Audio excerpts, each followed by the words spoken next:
Thank you for returning. This is a continuation of Section 1. This will be Section 2 of the General Class Question Pool, covering the 2015 to 2019 question pool.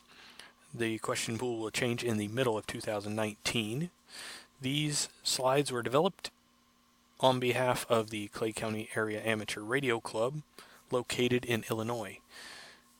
Would ask that if you find these beneficial that you subscribe so you can stay up to date on any additional videos that we release. Let us begin. First off today, G1D, covering volunteer examiners and volunteer examiner coordinators, as well as temporary identification. G1D01 says who may receive credit for the elements represented by an expired amateur radio license. A. Any person who can demonstrate that they once held an FCC-issued general, advanced, or amateur extra class license that was not revoked by the FCC. B. Anyone who held an FCC-issued amateur radio license that has been expired for not less than 5 years and not more than 15 years. C. Any person who previously held an amateur license issued by another country, but only if that country has a current reciprocal licensing agreement with the FCC. Or D. Any persons who once held an FCC-issued novice, technician, or technician plus license. The correct answer is A. Any person who can demonstrate that they once held an FCC-issued general, advanced, or amateur extra class license that was not revoked by the FCC. G1D02. What license examinations may you administer when you are an accredited VE holding a general class operator license? A. General and technician. B. General only. C. Technician only. Or D. Extra, general, and technician. The correct answer is C. Technician only. G1D03. On which of the following band segments may you operate if you are a technician class operator and have a CSCE for general class privileges? A. Only the technician band segments until your upgrade is posted in the FCC database. B. Only on the technician band segments until your license arrives in the mail. C. On any general or technician class band segment. Or D. On any general or technician class band segment except 30 meters and 60 meters. The correct answer is C. On any general or technician class band segment. G1D04. On which of the following is a requirement for administering a technician class license examination? A. At least 3 general class or higher VEs must observe the examination. B. At least 2 general class or higher VEs must be present. C. At least 2 general class or higher VEs must be present, but only one need be extra class. Or D. At least 3 VEs of technician class or higher must observe the examination. The correct answer is A. At least 3 general class or higher VEs must observe the examination. G1D05. Which of the following must a person have before they can be an administering VE for a technician class license examination? A. Notification to the FCC that you want to give an examination. B. Receipt of a CSCE for general class. C. Possession of a properly obtained telegraph E-license. Or D. An FCC general class or higher license and VE accreditation. Correct answer is D. An FCC general class or higher license and VEC accreditation. G1D06. When must you add the special identifier AG after your call sign if you are a technician class licensee and have a CSCE for general class operator privileges, but the FCC has not yet posted your upgrade on its website? A. Whenever you operate using general class frequency privileges. B. Whenever you operate on any amateur frequency. C. Whenever you operate using technician frequency privileges. Or D, a special identifier is not required as long as your general class license application has been filed with the FCC.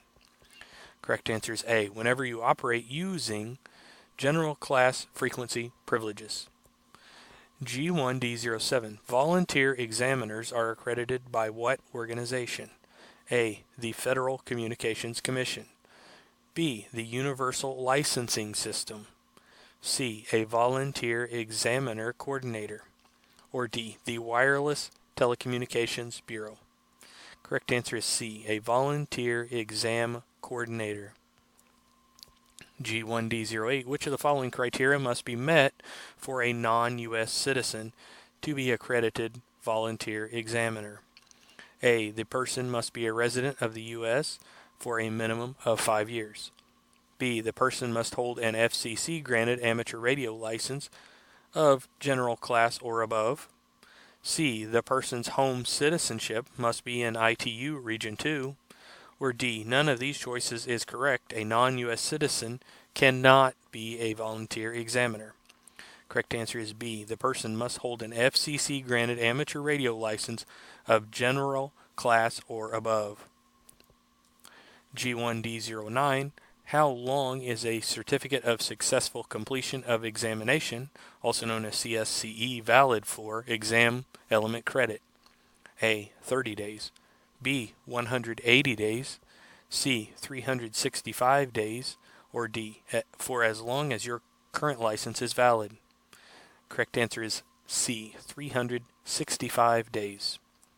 G1D10, what is the minimum age that one must be to qualify as an accredited volunteer examiner? A, 12 years. B, 18 years. C, 21 years. Or D, there is no age limit. Correct answer is B, 18 years. G1D11, if a person has an expired FCC issued amateur radio license of general class or higher, what is required before they can receive a new license? A, they must have a letter from the FCC showing they once held an amateur or commercial license. B, there are no requirements other than being able to show a copy of the expired license. C, the applicant must be able to produce a copy of a page from a call book published in the USA showing his or her name and address. Or D, the applicant must pass the current element 2 exam. Correct answer is D, the applicant must pass the current element 2 exam. G1E, covering control categories, repeater regulations, harmful interference, third-party rules, ITU regions, automatically controlled digital stations. G1E01, which of the following would disqualify a third party from participating in stating a message over an amateur station? A, the third party's amateur license has been revoked and not instated. B, the third party is not a U.S. citizen. C, the third party is a licensed amateur. Or D, the third party is speaking in a language other than English. Correct answer is A, the third party's amateur license has been revoked and not reinstated. G1E02, when may a 10-meter repeater retransmit the 2-meter signal from a station having a technician class control operator? A, under no circumstances. B, only if the station on 10 meters is operating under special temporary authorization allowing such retransmission. C, only during an FCC-declared general state of communications emergency. Or D, only if the 10-meter control operator holds at least a general class license. Correct answer is D, only if the 10-meter repeater control operator holds at least a general class license. G1E03, what is required to conduct communications with a digital station operating under automatic control outside the automatic control band segments?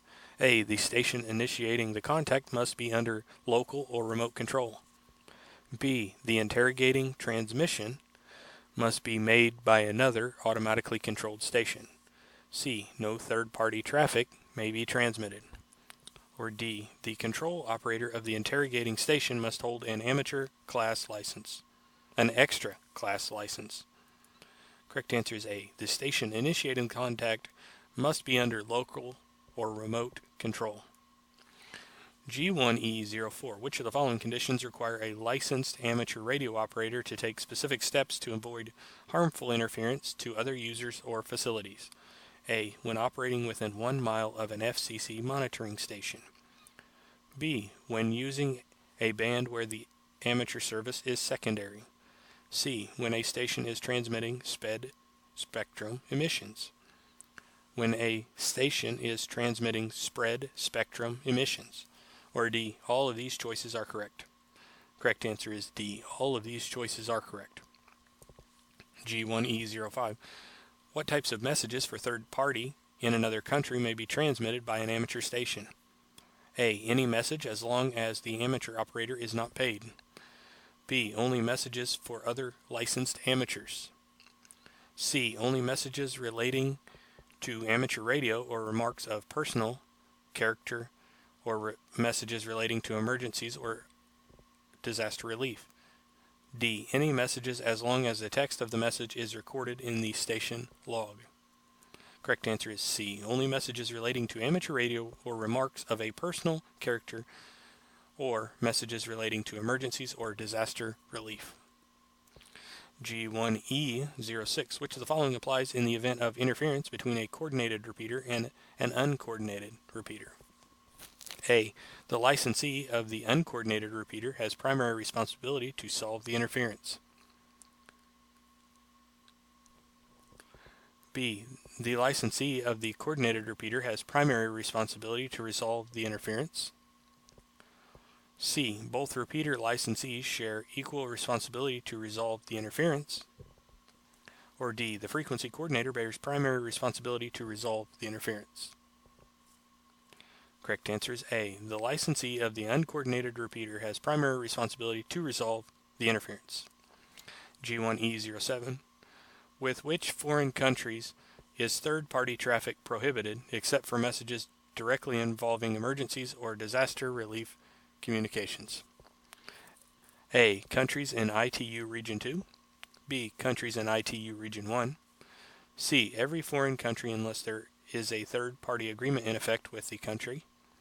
Or D. Any country which is not a member of the International Amateur Radio Union, IARU.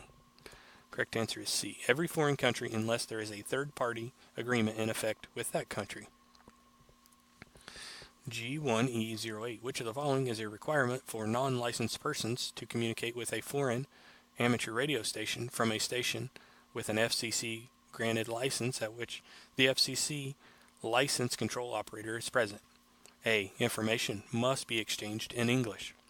B. The foreign amateur station must be in a country with which the United States has a third-party agreement. C. The control operator must have at least a control or a general class license. Or D. All of these choices are correct. Correct answer is B. The foreign amateur must be in a country with which the United States has a third-party agreement. G1E09. What language must be used when identifying your station if you're using a language other than English in making a contact using phone emissions? A. The language being used for the contact. B. Any language recognized by the United Nations. C. English only. Or D. English, Spanish, French, or German. Correct answer is C. English only. G1E11. Which of the following is the FCC term for an unattended digital station that transfers messages to and from the Internet? A. Locally controlled station. B. Robotically controlled station. C. Automatically controlled digital station. Or D. Fail-safe digital station. Correct answer is C. Automatically controlled digital station. G1E12. Under what circumstances are messages that are sent via digital modes exempt from Part 97 third-party rules that apply to other modes of communication?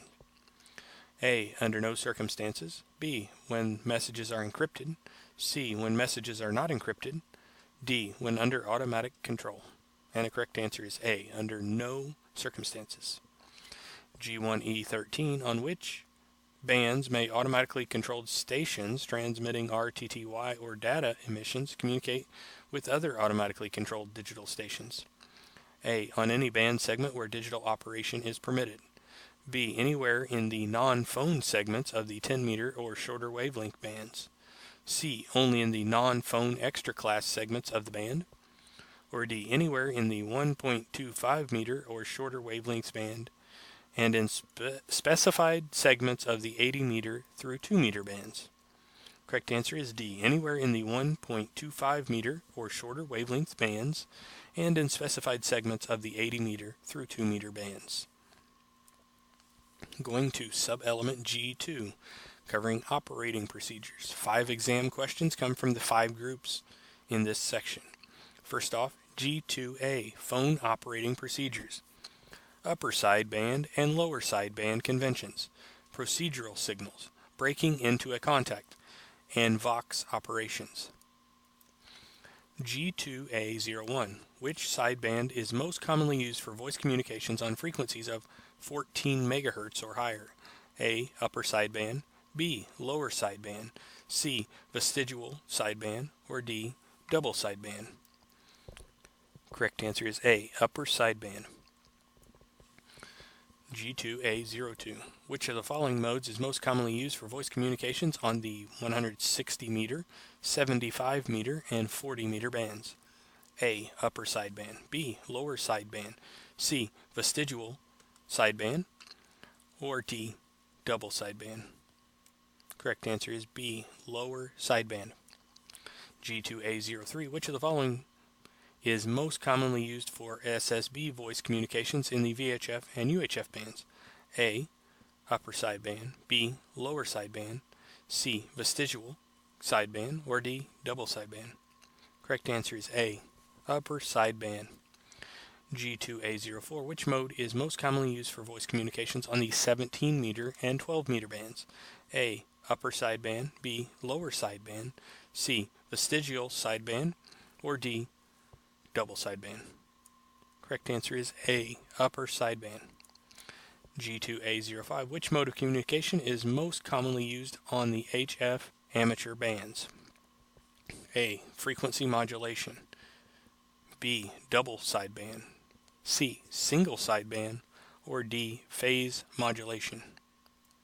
Correct answer is C. Single sideband. G2A06. Which of the following is an advantage when using single sideband as compared to other analog voice modes on the HF amateur bands? A. Very high fidelity voice modulation, B. Less bandwidth used and greater power efficiency, C. Ease of tuning on receive and immunity to impulse noise, or D. Less subject to interference from atmospheric static crashes. Correct answer is B. Less bandwidth used and greater power efficiency. G2A07. Which of the following statements is true of the single sideband voice mode? A. Only one sideband and the carrier are transmitted, the other sideband is suppressed. B. Only one sideband is transmitted, the other sideband and carrier are suppressed. C. SSB is the only voice mode that is authorized on the 20 meter, 15 meter, and 10 meter amateur bands. Or D. SSB is the only voice mode that is authorized on the 160, 75 meter, and 40 meter amateur bands. Correct answer is B. Only one sideband is transmitted, the other sideband and carrier are suppressed. G2A08. Which of the following is a recommended way to break into a contact when using phone? A. Say QRZ several times followed by your call sign. B. Say your call sign during a break between transmissions by the other stations. C. Say break, break, break and wait for a response. Or D. Say CQ followed by your call sign, followed by the call sign of either station. Correct answer would be B. Say your call sign during a break between transmissions by the other stations. G2A09. Why do most amateur stations use low sideband on 160 meter, 75 meter, and 40 meter bands? A. Lower sideband is more efficient than upper sideband at these frequencies. B. Lower sideband is the only sideband legal on these frequency bands. C. Because it is fully compatible with the AM detector. Or D. Current amateur practice is to use lower sideband on these frequency bands. Correct answer is D. Current amateur practice is to use lower sideband on these frequency bands. G2A10, which of the following statements is true of voice, Vox operation versus PTT operation? A. The received signal is more natural sounding. B. It allows hands-free operation. C. It occupies less bandwidth. Or D. It provides more power output. Correct answer is B. It allows hands-free operation. G2A11. What does the expression CQDX usually indicate? A. A general call for any station. B. The caller is listening for a station in Germany. C. The caller is looking for any station outside of their own country. Or D. A distress call. Correct answer is C. The caller is looking for any station outside their own country. G2B, covering operating courtesy, band plans, emergencies, including drills and emergency communications. G2B01, which of the following is true concerning access to frequencies in non-emergency situations? A. Nets always have priority. B. QSOs in progress always have priority. C. Except during FCC declared emergencies, no one has priority access to frequencies. Or D. Contest operations must always yield to non-contest use of frequencies. Correct answer is C. Except during FCC declared emergencies, no one has priority access to frequencies. G2B02. What is the first thing you should do if you are communicating with another amateur station and hear a station in distress? Break in. A. Continue your communication because you were on the frequency first. B. Acknowledge the station in distress and determine what assistance may be needed. C. Change to a different frequency. Or D. Immediately cease all transmissions. Correct answer is B. Acknowledge the station in distress and determine what assistance may be needed. G2B03. If propagation changes during your contact and you notice increasing interference from other activity on the same frequency, what should you do? A. Tell the interfering station to change frequency. B. Report the interference to your local amateur auxiliary coordinator. C. As a common courtesy, move your contact to another frequency. D. Increase power to overcome interference. Correct answer is C. As a common courtesy, move your contact to another frequency. G2B04. When selecting a CW transmitting frequency, what minimum separation should be used to minimize interference to stations on adjacent frequencies? A. 5 to 50 Hz. B. 150 to 500 Hz. C. 1 to 3 kHz. Or D. 3 to 6 kHz. Correct answer is B. 150 to 500 Hz. G2B05. What is the customary minimum frequency separation between SSB signals under normal conditions? A. Between 150 and 500 Hz. B. Approximately 3 kHz. C. Approximately 6 kHz. Or D. Approximately 10 kHz. Correct answer is B. Approximately 3 kHz.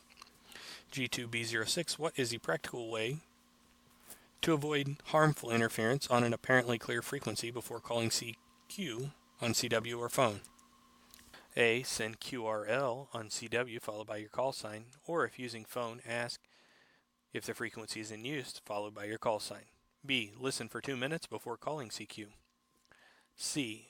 Send the letter V in Morse code several times and listen for a response, or say test several times and listen for a response.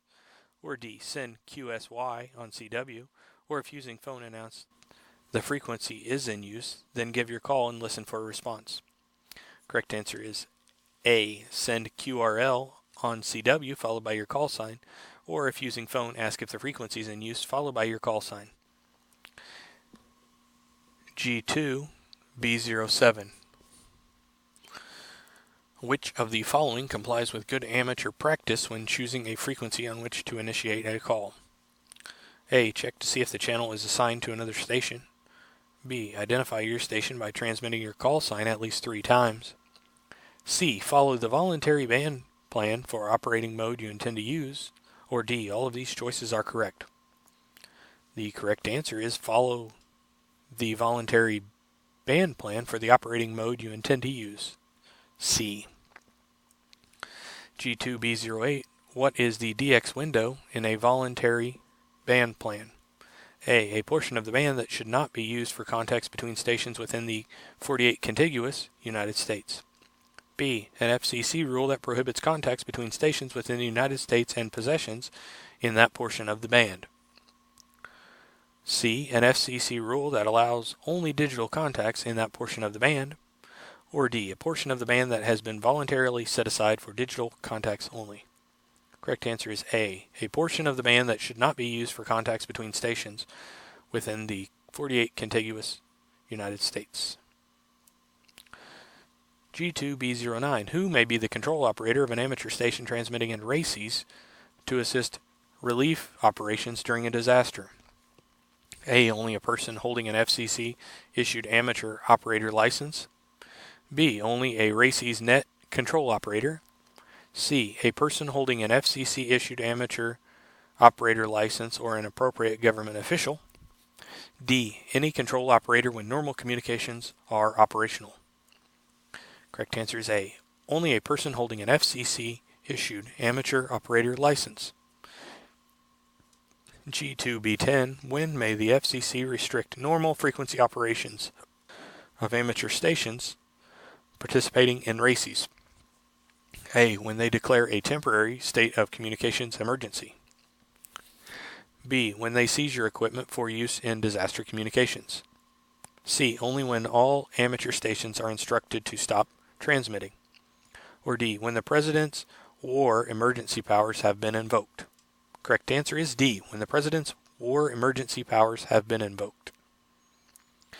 G2B11. What frequency should be used to send a distress call? A. Whichever frequency has the best chance of communicating the distress message.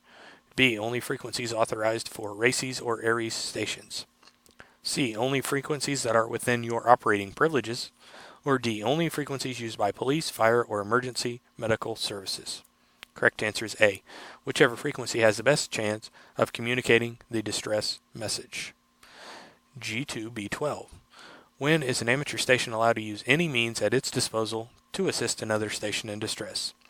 A. Only when transmitting in RACES. B. At any time when transmitting in an organized net. C. At any time during an actual emergency. Or D. Only on authorized HF frequencies.